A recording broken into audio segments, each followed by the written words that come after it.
Por ano, a estimativa é de que mais de 500 mil casos de abuso sexual contra crianças e adolescentes sejam registrados no Brasil, ocupando o segundo lugar no ranking de exploração sexual infanto-juvenil no mundo. Os dados são alarmantes. Hoje, o repórter Roberto Anselmo conversou com o promotor de justiça Casé Fortes. Quando a gente fala todos contra a pedofilia, nós estamos nos referindo a um conceito jurídico, ou seja, os crimes de pedofilia. Os crimes de pedofilia são os crimes sexuais que estão definidos no Código Penal e no Estatuto da Criança e do Adolescente, crimes sexuais quando cometidos contra a criança e o adolescente, ou seja, crimes de abuso sexual, como, por exemplo, o estupro de vulnerável, crimes de exploração sexual, como, por exemplo, a pornografia infanto-juvenil, a exploração sexual na forma de prostituição e outros delitos relacionados. Esses são os crimes de pedofilia. Quando a gente fala todos contra a pedofilia, nós falamos todos contra esses crimes. Doutor, os casos de pedofilia, a grande maioria acontece entre familiares, vizinhos, é assim mesmo ou não? Em se tratando de abuso sexual de crianças, sim, porque a criança, assim, a pessoa até 12 anos de idade, a maior parte dos casos ocorre entre os 7 e 8 anos, essa pessoa tem um círculo de convivência menor. Não é qualquer pessoa que tem acesso a uma criança, ao contrário de um adolescente que já tem uma amplitude maior nesse ciclo.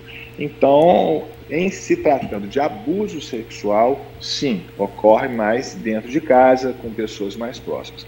Quando a gente fala de exploração sexual, aí não, ocorre muito fora de casa também. Casos de prostituição, de pornografia, por exemplo. Doutor, as vítimas de abuso sexual apresentam alguns sinais? Sim.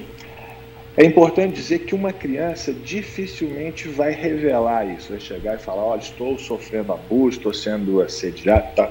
Não vai falar porque tem medo, porque tem vergonha, porque não entende aquilo que está acontecendo, ela não tem, às vezes, parâmetros para entender aquilo, porque foi ameaçado, tem um monte de razões que normalmente isso não acontece, mas a gente pode perceber pela mudança de comportamento da criança ou do adolescente, o trauma, a mudança de humor e, principalmente, em se tratando de criança, o comportamento sexualizado precoce.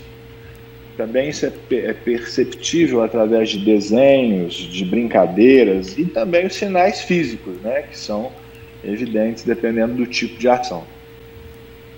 O que fazer se descobrir ou quando a criança ou adolescente disser que foi abusado sexualmente? Qual é a medida?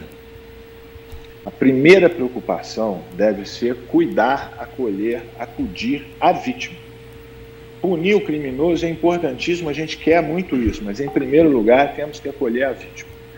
Então eu recomendo que a criança, quando isso é descoberto ou ela revela, ela deve ser levada a um exame médico, a um exame psicológico, ser cuidada e, ao mesmo tempo, isso tem que ser denunciado. A denúncia pode ser feita diretamente na polícia ou no Ministério Público, de preferência. A pessoa vai até o local e fala o que ela viu. Doutor, o que é a lei do silêncio? Lei do silêncio é justamente essa dificuldade que a gente tem nas denúncias e na própria revelação pelas próprias vítimas. As crianças, como eu já disse, têm dificuldade de revelar por falta de parâmetros, por ameaças, assim como pessoas adultas também. A gente vê casos aí famosos de pessoas conhecidas que sofreram abuso na infância e só foram revelar isso na idade adulta, porque tinham vergonha, porque tinham medo, porque se sentiam culpadas. Então é preciso que a gente diga que a vítima não tem culpa. Ela precisa falar se assim ela conseguir. E a gente tem que prestar muita atenção nas crianças e adolescentes para poder perceber os sinais.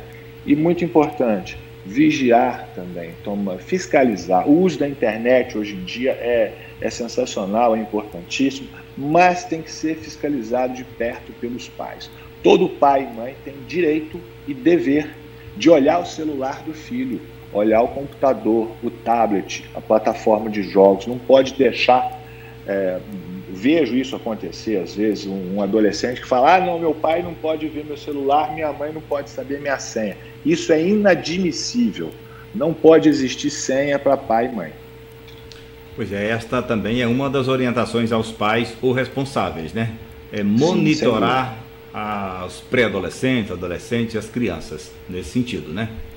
É muito importante essa fiscalização. Nós temos casos concretos em que uma tragédia foi evitada graças à fiscalização, ao cuidado dos pais. No meu canal do YouTube, o último vídeo que nós publicamos foi sobre isso, com um exemplo especial disso aí, da fiscalização de um pai que evitou um crime. Tem autores de crime de pedofilia com relação ao poder, tem poder econômico, tem condição, e aí vem a lei do silêncio, né? Eu te pago, vai lá e... Até com os pais, próprios pais, até em alguns casos aceitam, né?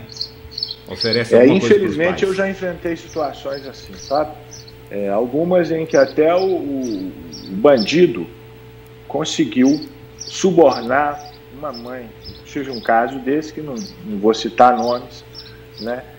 Mas também temos o contrário, tem pessoas ricas que querem subornar testemunhas, etc. E isso é crime. A simples tentativa de suborno já configura um crime, né? Mas a maioria dos casos em que isso acontece, os pais e mães agem corretamente e fazem o que tem que fazer. Não permitem, não se vendem, melhor ainda, não vendem seus filhos por nada, né? E tem que ser assim, não tem nada mais importante depois de Deus do que os filhos da gente, né? E nós temos que ser, pais e mães, temos que ser os primeiros a defendê-los. O senhor já condenou vários aí com relação a esse crime? Estão cumprindo pena, doutor? Pedofilia? Eu já trabalhei, completei 30 anos no Ministério Público, em julho agora, e ao longo desse tempo já vi muitas e muitas condenações, né? Felizmente, porque a punição é importante e é um ato de prevenção também. E já vi casos em que não houve condenação também. O que eu posso dizer que é certo é que não só eu, mas os colegas e as pessoas de bem jamais deixam de lutar contra.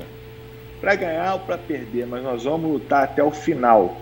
Mesmo que a nossa lei muitas vezes seja falha, nossa lei seja fraca, seja frouxa, mesmo assim nós não vamos deixar de enfrentar esses criminosos aí que atacam as crianças de uma forma tão covarde.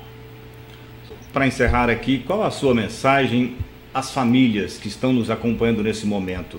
Para aquele que tem filhos, que tem adolescentes, que tem pré-adolescentes, que tem crianças em casa, ou que não tenha crianças, mas que é um cidadão de bem e que não quer que isso aconteça de jeito nenhum.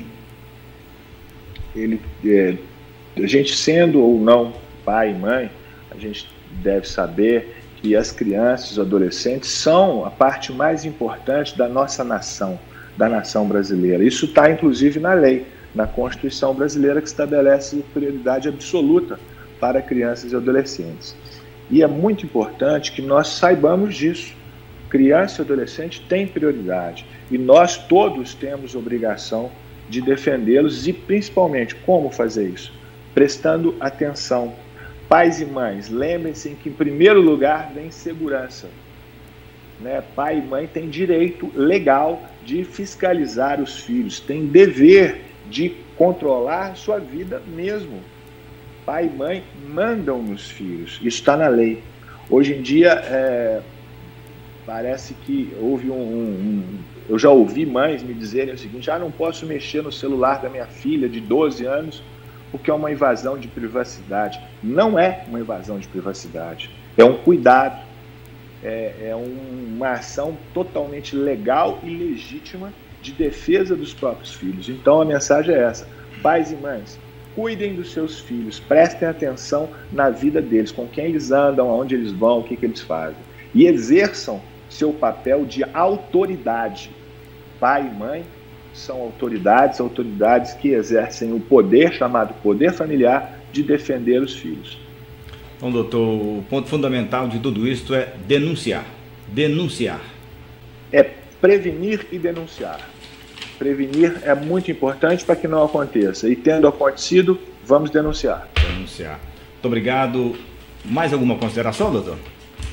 Não, só te agradeço e convido a você e aos nossos amigos que estão vendo para conhecer o canal do YouTube, Todos contra a Pedofilia, e tem o site, a gente pode ir lá baixar uma cartilha gratuita, né, para a pessoa conhecer um pouco mais sobre isso. Também tem o meu livro, quem se interessar pode conhecer através do site. Só colocar lá Todos contra a Pedofilia, Casé Fortes. Falamos com o doutor Carlos José e Silva Fortes, Casé Fortes, promotor de justiça que no momento atua na comarca de Divinópolis, Minas Gerais. Doutor, muito obrigado pela sua entrevista. Foi de grande proveito, com certeza. As famílias pinheirenses, cidadão de bem, vai acompanhar e realmente aprender muito desta realidade que infelizmente acontece em todos os lugares, né? Essa questão da pedofilia, de maus tratos, de estupro, assim por diante. Pornografia infanto-juvenil é crime. Todo aquele que produz, vende, publica, divulga de qualquer forma ou até mesmo armazena vídeos ou fotos pornográficas de crianças e adolescentes pratica crime grave e está sujeito a uma pena de até 8 anos. Se você teve contato com esse tipo de material pelas redes sociais, jamais passe adiante. Não divulgue e nem guarde essas imagens criminosas. Denuncie quem publicou ao promotor de justiça ou à polícia. Defender a criança é responsabilidade de todos nós. Todos contra a pedofilia.